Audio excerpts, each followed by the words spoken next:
Good morning and good afternoon, everyone. Happy homecoming. My name is Tyrone Carr, but Bobcats everywhere call me Ty. I am the Director of Alumni Diversity Initiatives here at Ohio University, and one of my responsibilities includes, but is not limited to, international alumni engagement.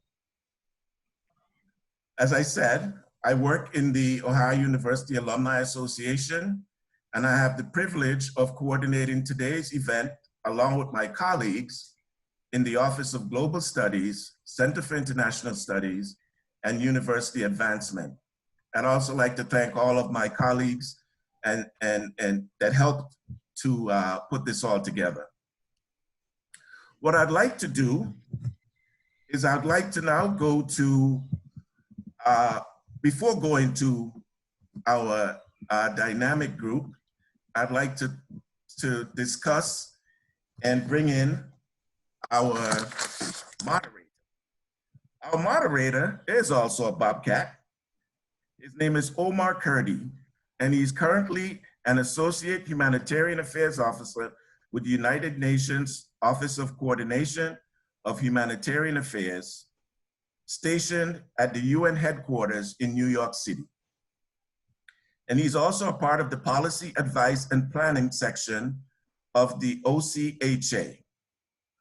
Omar works as a part of a global thematic team focusing on humanitarian access. Before joining the UN, he worked at the Islamic Military Counter-Terrorism Coalition, the Saudi Arabian Ministry of Media, Paris 3, La Sorbonne Nouvelle, and Permanent Mission of the Kingdom of Saudi Arabia to the UN in Geneva, the Carter Center in Atlanta, Georgia. At Amnesty International, US in Washington, DC. These are all his accolades, and you can't believe that he graduated recently. Omar graduated from Sciences Po Paris with a master's in international security with concentrations in diplomacy and the Middle East.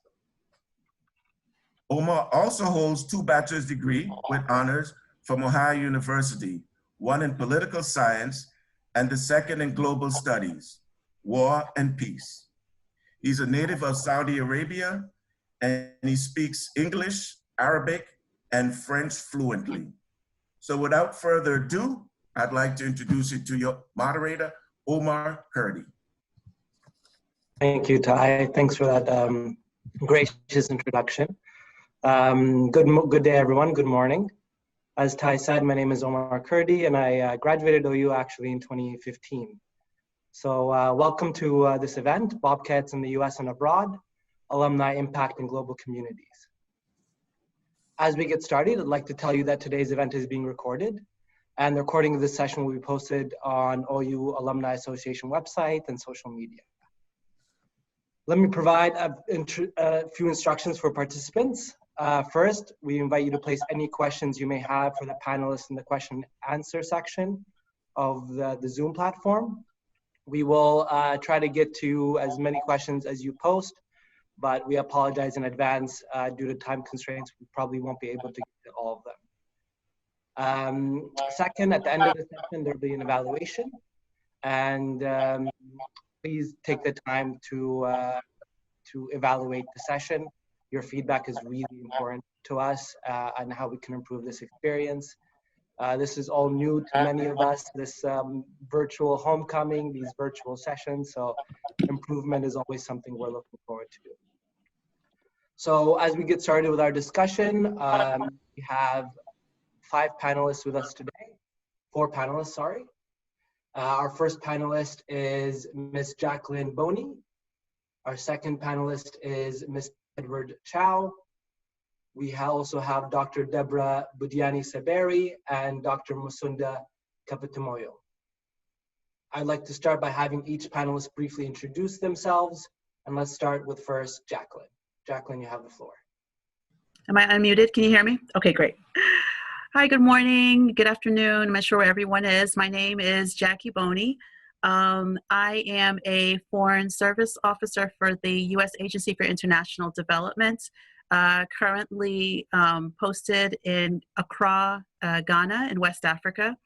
And I graduated from the Communications and Development Studies program at Ohio University in 2005. Thanks, Jackie. Ed, would you go ahead? Sure, Omar. My name's Ed Chow.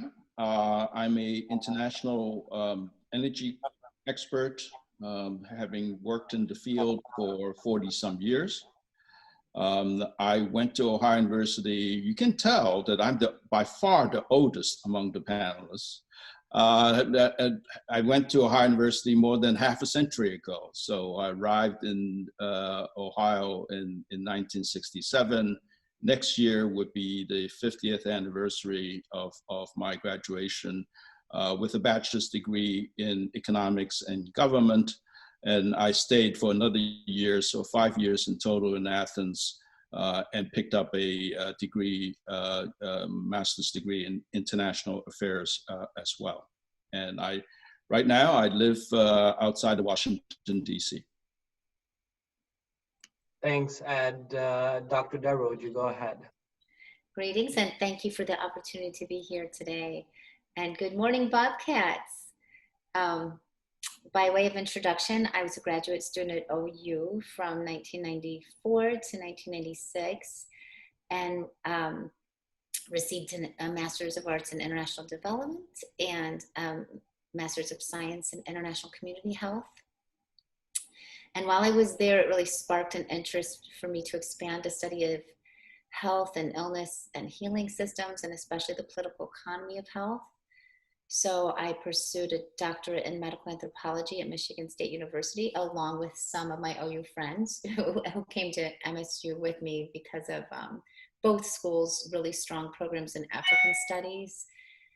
And since then, I've been really committed to health and human rights issues and have been very specialized in the issue of trafficking in persons for the removal of organs. It's a great pleasure to be here with you today. Thank you, Deborah. And last but definitely not least, Masunda, please introduce yourself. Masunda, you're muted. I know, happens all the time. Hello, friends. My name is Sonda Kapatamoyo. I have 2 degrees from OU. Came there in 2000 to pursue ComDev. Got done with that in 2002 and joined the telecommunications program for a PhD, and got done with that in 2007. 2007, I came to Southern Illinois University in Edwardsville, where I've been working ever since. And right now, I'm the chair for the Mass Communications Department. Thank you, Masunda. We'll drive right into our questions. Our first question we have for the panelists are, why did you choose Ohio University for your education? And by seniority, we'll start with Ed. Well, I said I'm the oldest among the panelists, but I ventured to guess that I was the youngest when I arrived in Athens in 1967. I was 1 month shy of 17. So I don't know whether I'm going to win that bet or not. Omar was also a undergraduate at OU. But, how did I choose Ohio University? I would say dumb luck. For a 16-year-old sitting at a USIS library, when there was still such a thing as international information service libraries, sitting in Hong Kong as a 16-year-old having lived a very sheltered life. Ohio, Iowa, what's the difference? It's all the same. Looking at university catalogs.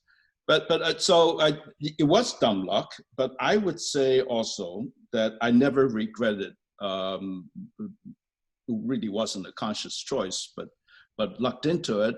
I never regretted it, that if you are coming from a distant country, coming to the United States for university, there's probably not a better place than a small college town in the Midwest in terms of getting to know this country. And maybe Omar can join in the discussion to reflect on that.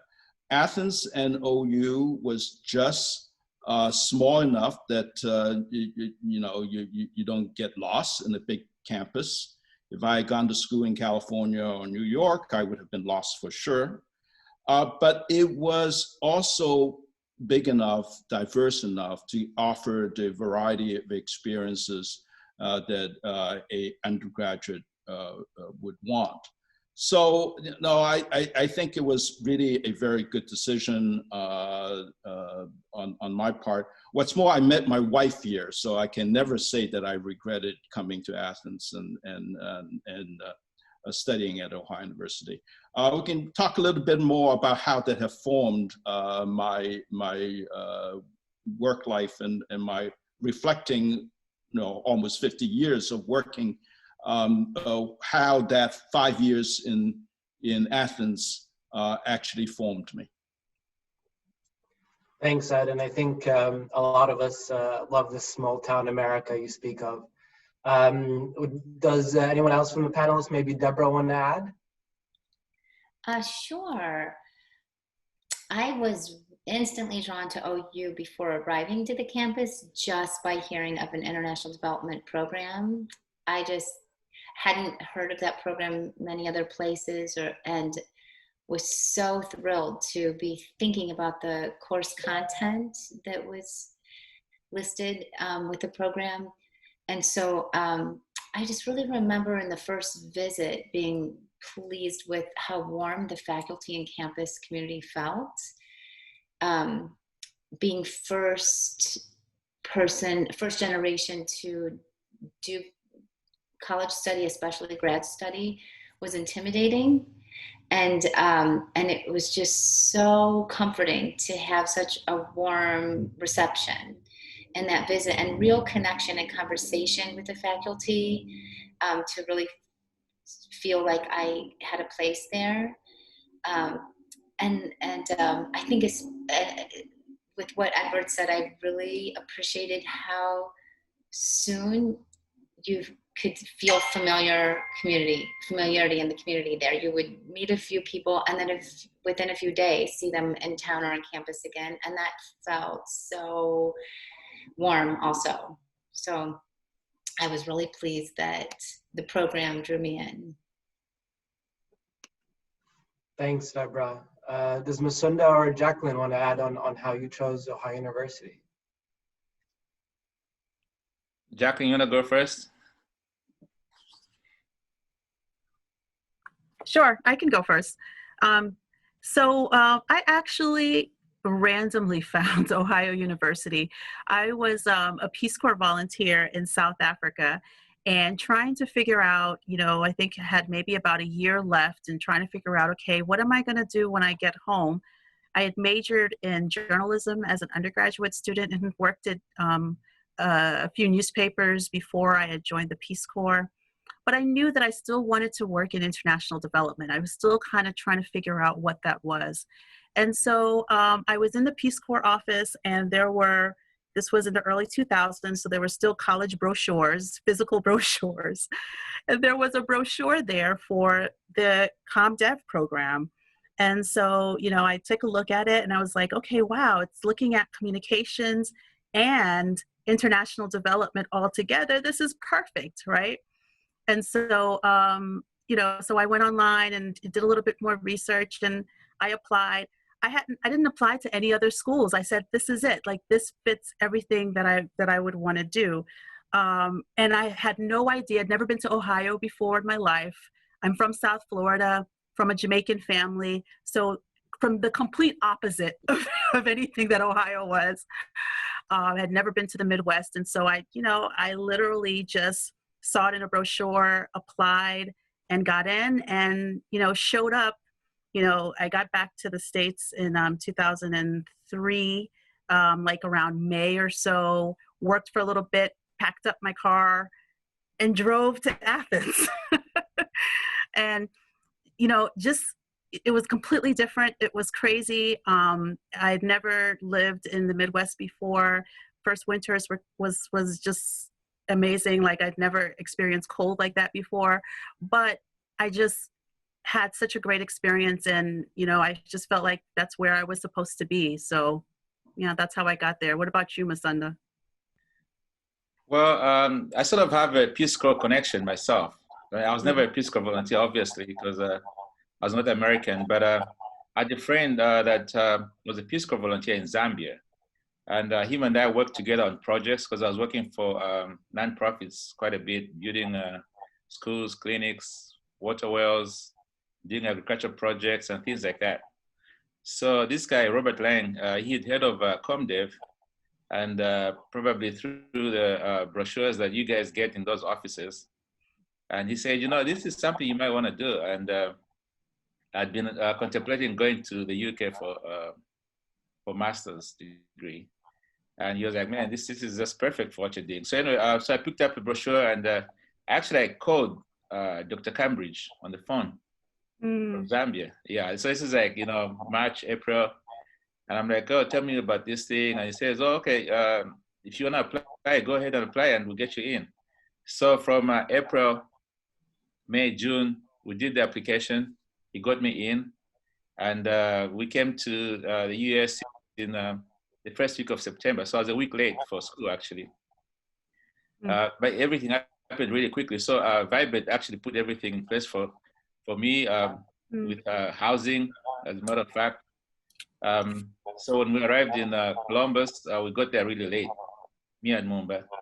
And they sent a shuttle for the two of us. And this shuttle came, it was pretty big. I think it was 15-seater bus, Wow. The Bobcat shuttle. Yeah, it came to Columbus for the two of us and picked us up about 10:30 p.m. And we drove 70 miles through the farmlands.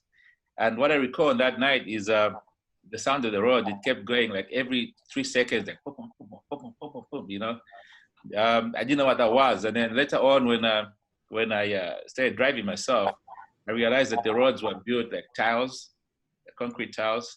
So every couple of feet, you have this like break in the road. So that was kind of new technology-wise for me. But yeah, so I joined ComDev in September that year, and I just loved the program. It was very nice in terms of fit for what I was trying to do, learning more about what other development approaches are out there. And I made good friends that year. Ty, as a matter of fact, is one of my best friends here. He's a special dude for me, actually, because when I came, he opened up his heart to me and showed me around. He gave me some shirts and jackets and neckties and stuff like that so I could do my work. So that was very special that first year. But the cold also was something. I mean, I'd never seen that much cold or that much snow. So it was quite an adjustment, sure. Thank you, Masunda. And I think from your brief stories, we're learning that OU has given so much to us and Athens itself, and we've also learned to give back. So my next question, I'm gonna start with Jacqueline for this, is how are you giving back and making an impact in your current community? No, I think that's a great question. One of the ways that I do give back is trying to mentor other young or middle management folks that are here. So often when we think about mentoring, we always feel as if, we have to have all of this experience to mentor, but there's mentoring across, and there's also mentoring behind, and also mentoring up. There are people who are more senior than me that I have conversations with. But one of the things that I've always felt is important, and it's come out this year because of everything that's been going on in the US with diversity and inclusion, is the importance of having a diverse network of people working in international development. And so one of the things that I really do is, in any of the countries where I am, I'm always trying to just make connections as well as mentor folks within the field, because it's really important to have different perspectives when we're dealing with all of so many different types of issues in international development. So for instance, I work specifically in public health. And so there are different ways of thinking about how to impact health outcomes. And, you know, it's not just the folks who are coming from other countries and working in the country where I am.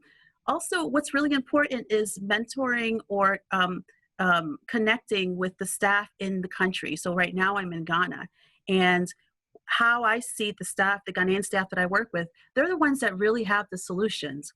And so I'm constantly trying to get to know them and understand where they're coming from as we are making decisions about how to invest, you know, U.S. government money for development outcomes.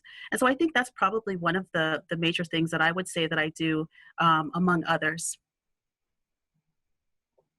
Thank you, Jacqueline. How about Ed? Ed, how do you give back to your community? Well, define community, right? It's interesting. I started to say earlier that, you know, my whole career started with 5 years of preparation in Athens, Ohio. And since then, I have visited 60-some countries around the world because I do international energy. That's what you do. You have to travel. And so I think it's so broadened my sense of what community means in terms of the global community. I spent about half my career in the private sector working for a major American oil company. But the second half of my career, the last 20 years, have been in the policy world in Washington, D.C., as well as in the academic world. I think doing some teaching, some writing, and so on. But really, it's always been the world as the community and trying to bridge the gaps in culture and communication. And I'm not just talking about, I'm talking about corporate culture as well. Sometimes I feel like I know more about what's going on in the world than what's around me in Loudoun County, Virginia, where I live, which is maybe unfortunate. But it really is interesting how the 5 years in Athens, which allow me to spread my wings, do as little or as much as I'm comfortable in doing. In my senior year, I was president of the International Students Association, something I would never have guessed I would have done 4 years earlier, meeting not only Americans, but also students from around the world, opening up my horizon. So, you know, I am at a stage where I reflect on what has formed my 40-some years of work life and what is meaningful to contribute today. And that will change over time. But it's really interesting for me to reflect on how the 5 years in Athens have prepared me for this journey. Thanks, Ed, and I think your point about what we define community is really a good one, because you know, when you go to Athens, and especially if you're coming from abroad, as maybe you and I have had, and Masunda's experience, you have to find this community, and you're finding that quite easily and surprisingly. And this actually brings to our next question, which is, you know, what services, how did you adjust? How did OU and Athens offer that assisted in your adjustment in living in OU and Athens community? And I know that Masunda has a very good story for this, so I'll go to him first for that. Thanks, Omar. Yeah, actually, I think my story is pretty interesting because, so I mentioned, you know, meeting Ty and other guys early on. Something that happened early on too is that, you know, I had a daughter that was born, I think we were 3 months old in Athens, I believe, or 4 months old in there. And she had a birth injury over at Oblenis Hospital. So it was pretty traumatic, you know, this happening in the US. And it was a very expensive endeavor, to say the least. So I remember the outpouring of support. I saw Kat Kucher here, one of the participants. She was working over at Burson House. I think that's what it was called then. they mobilized some support for us, financial support. Alan Boyd, he was the big dog at ISFS. He gave us $500. I remember that. Steve Howard, the Flournoys, just everybody kind of chipped in and made our, our existence there a bit light. So I'm going to connect this back to the previous question that you had about helping. So this kind of shaped my attitude about Athens. And it seemed to me like it was open for innovation in terms of assisting. So I got very involved in student organizations. I was actually president for the Africa Student Union, I think ASU. We called it. It was a fun time. We had lots of parties, and Jack is smiling there. Yeah, it was a good time those days. Yeah, we drink and do all sorts of stuff. But anyways, but it was also a good intellectual exchange. Through that platform, we're able to interact with other students, American students especially, and other foreign students. And I was one of the first guys actually to organize the International Soccer Tournament. I think that still happens. We made these T-shirts that were paid for by ISFS, and Dami designed them. And I think we won the tournament, or maybe South America won the tournament. I don't care who won the tournament, but it was a good time. But I also like to give back to OU because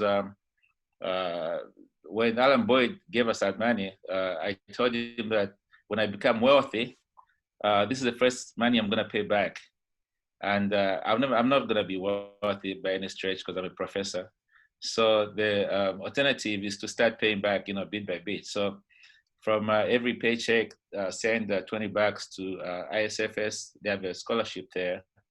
And I think for as long as I keep working, it's going to continue, and who knows how much it's going to end up to be.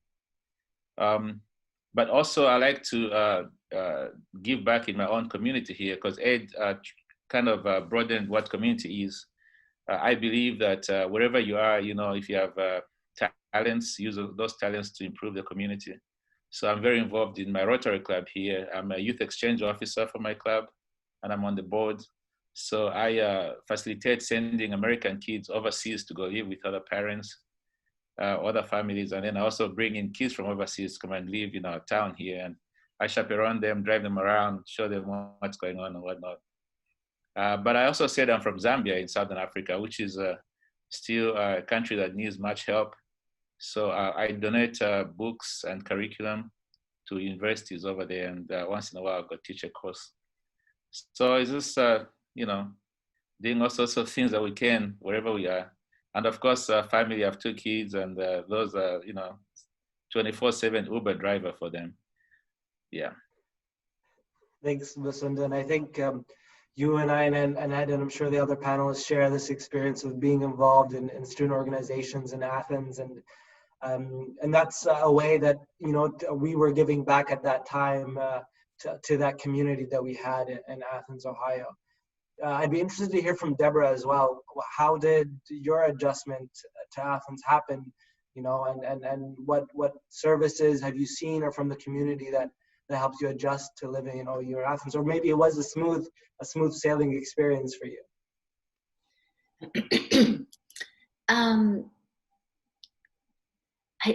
I think I was mostly grateful that the campus was built with an intention for convening social life and connecting with each other. I've been on other campuses where I've felt very disconnected, very isolated, where students were in their silos, and it felt competitive and not as socially oriented.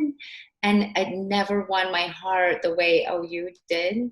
And so just the way that OU was oriented towards convening people was really supportive. And I think some of the most memorable aspects of that are especially the way that even vendors were mostly family run. and how community supported them and they supported community. So the farmers market was super meaningful of a place to convene with friends and support local farmers and vice versa. And we built relationships, as well as the food trucks. I mean, that's sort of the commercial end of things, but it was really sweet to see such family run enterprises. And even many years later, when my program had a reunion, I think it was, I can't remember how many years it was afterwards. And I also don't want to sound too old, but some of the same farmers were at the market when we all visited together, and the same food truck folks. And that was just super sweet too, a way to be connected to the community. And even the way our programs, our development programs, I think ComDev did this as well as international development programs. We were all in the same house, would be connected to rural outreach programs. And that was so helpful to be able to learn in an applied way. So there was just so many gifts to be found by being in town and on campus. Thanks, Deborah. And I think, if I'm just speaking from my experience, I think this sort of how campus is shaped, but also the programs. I mean, for me, I know international student orientation was just so essential, getting used to Athens and Ohio University. And that's not something you see in a lot of places. I know in my other further education, there was no sort of orientation whatsoever. And I was sort of missing that I had got at OU. I want to give the opportunity also to Ed or Jacqueline to come in and then say anything that, what services or program did OU help for your adjustment? So for me, I would say that probably one of the most important things that I did at OU that helped for my adjustment is I danced with Dr. Zelma Badu Young in her dance group. And if anybody knows me, Masunda, he knows me, I'm relatively like a shy person. So getting on stage and like performing in front of, hundreds of people is not what I consider to be a fun thing to do. However, I love to dance. And I sometimes used to think to myself that, okay, I am actually like class is like my side gig. And and dance is what I'm actually here at doing at OU. So even though, I got involved I was president of the African Student Union as well, and got involved in other things, but like really I was there to dance. And and it was just great. I just had so much fun, and not just performing at OU, but also we went and performed sometimes in areas like some of the communities around OU. So in some of the elementary schools, we traveled to West Virginia once. And so it was just really, really so much fun, great exercise. And I think that's what really kept me centered. So I wasn't stressed out about all of the work and so forth, was being able to, I think I was dancing, like practicing probably almost every day. And so that was great. And it also gave me a network of people, or a community, and another community, because I had communities all over. African Student Union was definitely one of my communities, but the dance community was really important for me in my adjustment. So that was the most impactful program, I guess, for me in my adjustment to Ohio. Thanks, Jacqueline. Thanks for that. Ed, you want to come in? Yeah, just very short. And I'm going to be disappointing to you, Omar. I'm going to tell you that I didn't take advantage of as much support as the university was prepared to offer me. Hey, it was the 60s. We were in a rebellious period then. I am finally independent from living in a large city, but very far away in a sheltered life, as I said. Going to Ohio University was the first independent decision I made as a individual, without input from my parents or my high school teacher or whatever. And I'm going to live my own life. And yeah, I didn't see my academic advisor I didn't even know what I was going to major in until my senior year, and looking at the credits that would qualify me to graduate, because I did know my parents wanted me to graduate in 4 years. What's interesting about Athens and Ohio University, I think, is that it gave me the space to do that and to grow into myself and to mature as a person and pick and choose what activities, and as I indicated earlier, I did get involved in activities later, but it really helped me. I would say to any international students listening right now, or in the future, since this is recorded, to take more advantage of the support system that the university provides than I did. Now, don't follow my example. I survived it, but this is a great place for you to be able to kind of define your own journey. Thanks, Ed. And I think, yeah, I think that OU has so much to offer. And I think sometimes it can be a lot, you know, especially for some, you know, young student coming in and not, you know, trying to wrap their head around the university campus, this new independence, having a lot of people saying, oh, come here, go there. It can be a bit actually distracting at times. We have a question from the audience, so I'll skip to that before I continue with my own questions, is what skills are the most important to be successful in your career field? And if you'll allow me to answer this before I give this to anyone else, in my very brief career so far, I found that the language skills that OU offers and is able to offer were just surprisingly essential to advancing my career.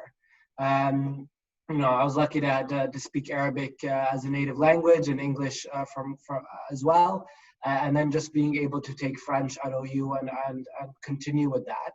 But also all the different other languages that actually surprisingly OU offers, a lot of big colleges don't, whether that's from the you know, African languages that you get, or the Southeast Asian languages, is just surprising, but also extremely essential, I think, for careers, at least in the international field, international studies, development. But I'll open it up and I'll give the floor to Jacqueline here to maybe talk about maybe one or two skills that are most important for your success in your field. Sure, that's a great question. I also agree with you, Omar, that the language is really important. I actually had a foreign language area studies fellowship when I was at OU to study Twi, which actually is a language that's spoken here in Ghana. Now, I don't remember a lot of it because it was 15 years ago, but it has helped me because some of it does come back, and even just the cultural context comes back as well. And so I agree with you that language is really important.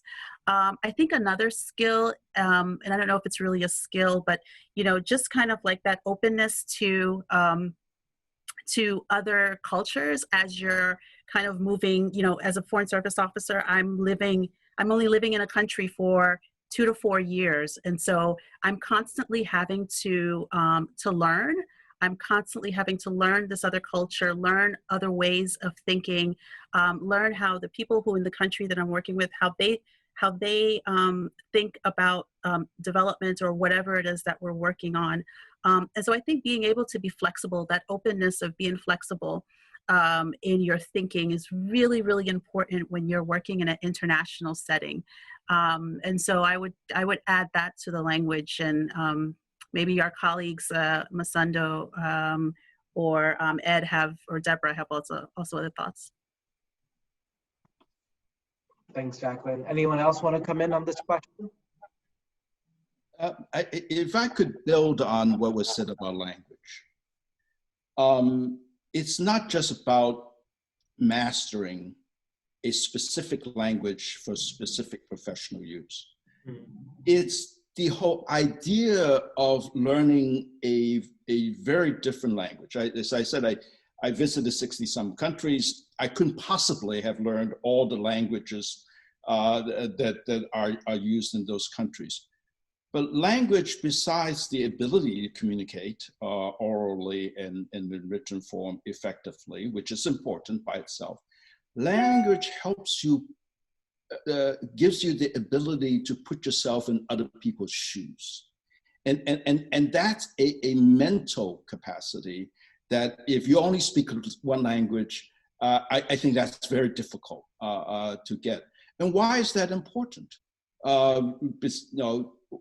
Think about business negotiations, which is something that I did professionally for quite a long time. What makes a successful business negotiator? To be able to understand the other side's position, what is important to them, what is not important to them, versus your own negotiating position, in order to arrive at a deal that would serve both needs. If you can't put yourself in other people's shoes, you're just trying to advance your objectives without regard to what the other person wants. And that often leads to a breakdown in negotiations or an unsustainable deal down the road. So I think the ability to, the empathy that you learn from studying a new language, I think this is a blind spot for most Americans, not this group, of course, but for most Americans who only speak English. And it is this inability to understand other people's perspective that one learns by trying to master a completely different language from your own. I think it's a skill that is useful throughout your life after that. Thanks, Ed. I think when you're talking about here, you're also talking about how languages open up to this international outlook. And this is a great segue to a question we have here is, how did OU ignite or cement or reinforce your international outlook? And I know Deborah has something to add here on that, so I'm going to give the floor to her. I'm going to back up a little bit first, if I may, just to also add another sort of layer to what Jacqueline and Edward were saying about a skill that I came with from OU, and I think it's really directed to your next question as well, Omar, is the ability to connect and communicate has been, I had really wonderful roots in both the classroom and outside of the classroom at OU. In the classroom, there was certain methodologies that were introduced to us on appraisals. At the time, it was around this tool called an appraisal of a community's needs in a development class. And again, we would do some of this, what we called rapid rural appraisals in the broader community there. But it's been impressive for me to think about the skills I've used in the last decade of restorative circles that have a lot of the similar roots that are, in fact, ancient ancestral traditions of circling around and using a talking stick, and how meaningful those have been in a huge variety of my work, both with whether it was like a healing circle in a place that's known as Kidney Village in rural Nepal, where we've done a lot of human rights work and victim assistance or survivor assistance of persons trafficked for organ removal, to work towards empowerment of that community being targeted by traffickers. And so we would circle around and do a sharing and healing and develop, the community would develop plans for protection mechanisms. And even in my local community, how we use this in restorative justice practices, and even with now with the DC Peace team, when we apply these peace building skills, similarly at protest, at Black Lives Matters gatherings with unarmed civilian protection measures, but it's all really linked to this ability to sit and listen and find ways to be heard and to listen to one another. So when Edward was talking about in negotiations, how this matters, and Jacqueline was talking about how it matters to be open and listen to one another, it completely resonated with me of how some of the roots were laid for me in and out of the classroom at OU to gather around and really hear each other and share and think about how we can address each other's needs. So it's been sort of profound for me to be able to think of evolving these skills over the years and how meaningful it is.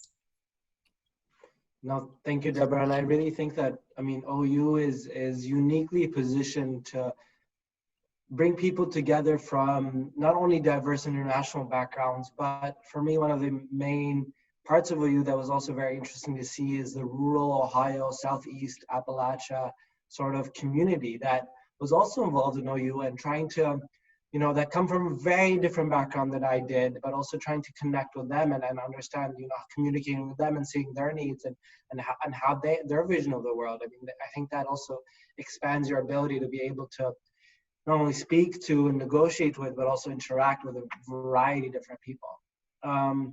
So we'll come to our question here, and Masunda, maybe you can take the floor. Is how did OU ignite or reinforce your international outlook? I mean, I know you came from Zambia to OU, but then how did that expand even more? I think it has to do with just a number of friends in classes that came from all sorts of places. So I came in when the Balkans, for example, were, you know, on fire those days in the 90s. So we're a lot of friends from the Balkans, you know, and they all had different experiences and would hear those stories. So it was kind of getting a first-hand information about what's going on in Yugoslavia, as it was called then, and split up and became something else. Bosnia and Herzegovina, places like that. So I learned quite a bit. But Athens was kind of like a crucible of just cultures, you know. I had friends from India, from El Salvador, from Sudan, Europe, South America, everywhere. And I still keep in touch with those. Actually, I first learned how to use chopsticks in Athens because one of my classmates, Tatsunori Onitake, he was from Japan. And he was, I don't think he really wanted to graduate, like Ed said in the beginning, because he was just taking all these classes and hanging out with everybody. And he was like, oh, I have to come to my apartment. So his apartment was next to HDL Center, you know, down the hill. And I went over there and he had sake, you know, this crazy Japanese drink. And yeah, we took that and he taught me how to use chopsticks. And since then, I love to use those things, you know, to eat my food. So, but in addition to that, the conferences were good. You know, they brought all these speakers from different places. And it kind of made you just discover how wide the world is. Sorry. Yeah, just how wide the world is and different perspectives that come from different people. No, thank you for Masunda, and I agree completely. Whether it's you know, the international the street fair, or the dinner that's hosted, or the soccer competition that you know, and everyone's saying, oh, this is Africa team, South America team, Europe team, and competing in a friendly manner to see who's best at playing this international sport. I mean, I think you make these bonds that transcend sort of the classroom.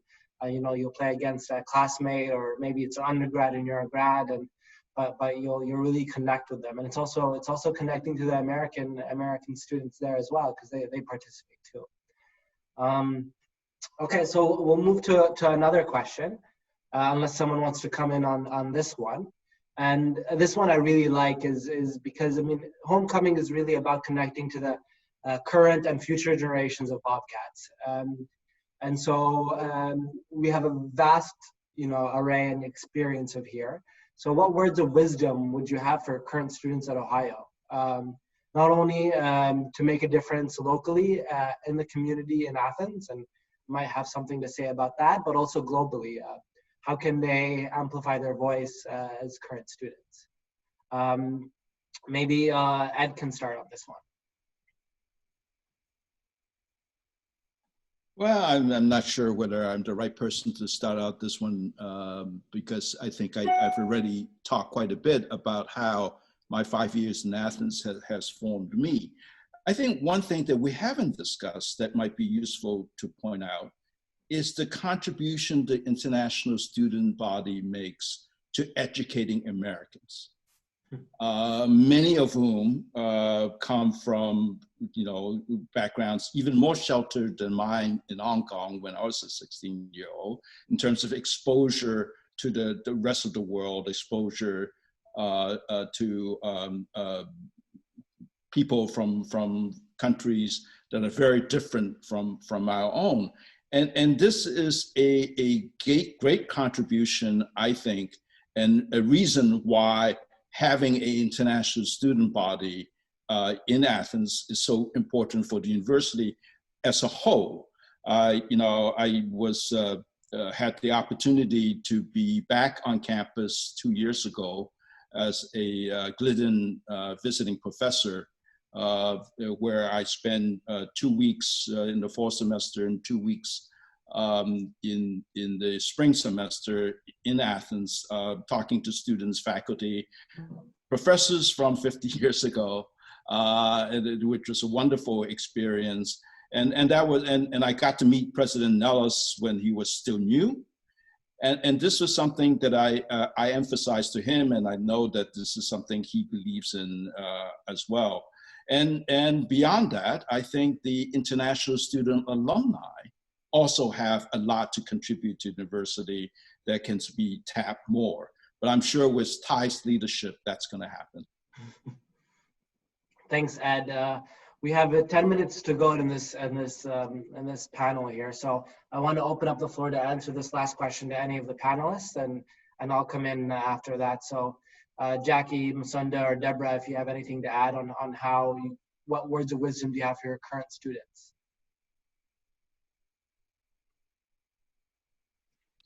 Well, maybe Okay, I can go first, since I'm a teacher currently.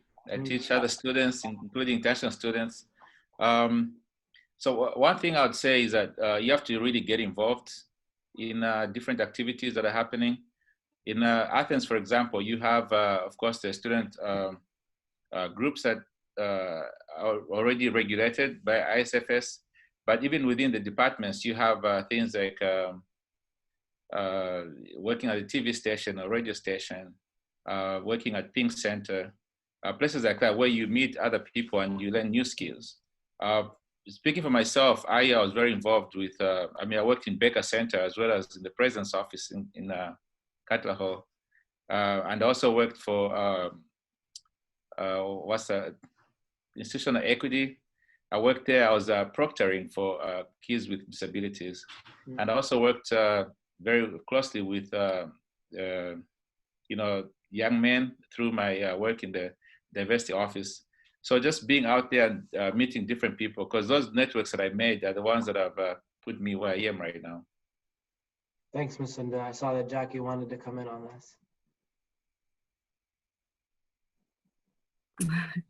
Just building on what Masunda was saying, one of the things that was so fascinating for me as, I guess as an American, right, was being in a program in the School for International Studies where there were so many international students and watching them learn about America, right? So Ohio University is in Appalachia. It's not an area that you see on television. I just remember talking to some of my colleagues who were, volunteering at the food pantry, for instance, and just saying to me, I didn't know that there was food insecurity in America, right?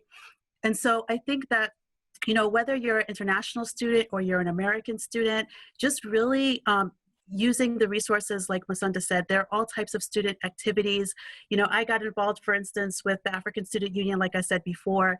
The Institute for the African Child, for instance, was also something that really helped me to understand development more, because I was new to development, and working with all of these different people from different countries and learning about how they're addressing children's issues in their own country. And then also too, I would just say travel.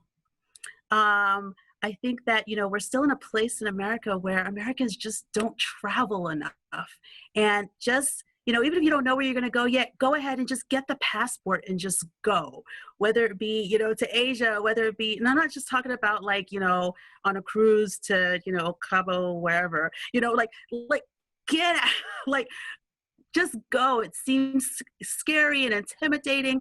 And I remember, you know, like I grew up, my parents are Jamaican, so I would go to Jamaica when I was growing up. But, you know, as we say in South Florida, South Florida is just Jamaica mainland. It's not really traveling, right?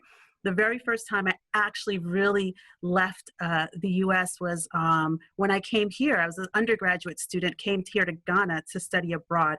And that just blew my mind.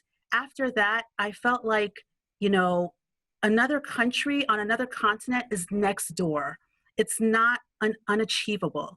And so I would just say, in addition to using the resources in Athens, just go, travel, get out the country, see how other people are living, and incorporate those perspectives into your worldview. Thanks, Jacqueline. I think the Office of Global Opportunities is the place to be, I guess, for current students. Deborah, I'll give you the floor last here, but definitely not least before we close. Thank you. Just really broadly, I would